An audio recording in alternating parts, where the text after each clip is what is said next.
देशी दारूच्या दुकानात अधिकारी असल्याचे भासवत कागदपत्र तपासणी 2 संशयितांविरोधात तक्रार पालघर पोलीस स्टेशनमध्ये दाखल करण्यात आली आहे. पालघरमध्ये अन्न व औषध प्रशासनाचे अधिकारी असल्याचे भासवत कागदपत्रांची तपासणी करणाऱ्या 2 संशयितांविरोधात तक्रार दाखल करण्यात आली आहे.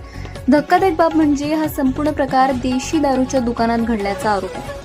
पालघर तालुक्यातील देशी दारूच्या दुकानाचे परवानाधारक मनोज घरत यांनी या प्रकरणी पोलिसांकडे तक्रार दिली आहे. तक्रारीनुसार 23 ऑगस्ट रोजी रात्री 8:30च्या सुमारास 2 व्यक्ती दुकानात आल्या. त्यांनी आपण अन्न व औषध प्रशासनाशी संबंधित अधिकारी असल्याचे सांगत दुकानाचा परवाना आणि कागदपत्रांची तपासणी केली. तसेच दुकानाचे फोटो काढल्याचा आरोप आहे. मात्र संबंधित व्यक्तींच्या ओळखीबाबत संशय निर्माण झाल्यानंतर त्यांच्याकडे अधिकृत ओळखपत्राची विचारणा करण्यात आली. त्यानंतर हा प्रकार पोलिसांच्या निदर्शनास आणून देत तक्रार दाखल करण्यात आली. अधिकारी असल्याचे भासवत देशी दारूच्या दुकानातील कागदपत्रे तपासण्याचा अधिकार या व्यक्तींना होता का? त्या खरोखरच अन्न व औषध प्रशासनाशी संबंधित होत्या का?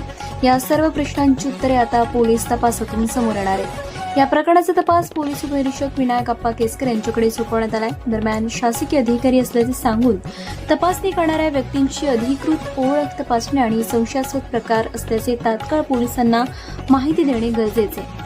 जनतेचा वलीचा सवाल, अधिकारी असल्याचे भासवून देशी दारूच्या दुकानात कागदपत्रांची तपासणी करणारे हे नेमके कोण होते? यामागे आणखी काही मोठं कारण आहे का? पोलिसांच्या तपासात याचा उलगडा होणार का? आयडी दाखवा. फूड डिपार्टमेंट मला आयडी दाखवा. आयडी दाखवा. नाही ना, आयडी दाखवा. आयडी दाखव. आयडी दाखव. फूड डिपार्टमेंट मला मुंडेचा माणूस आहे बोलतो ना. आयडी दाखव. इकडे आयडी दाखव रे. तू पण आयडी दाखव. आयडी दाखव. आयडी धक्का मारू नको. आयडी दाखव. आयडी दाखव. आयडी दाखव. मग खोटं का बोलताय?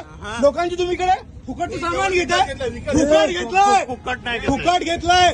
फुकट घेतलं. अरे माझ्या दुकानातून घेताय. खोटं म्हणताय तुम्ही.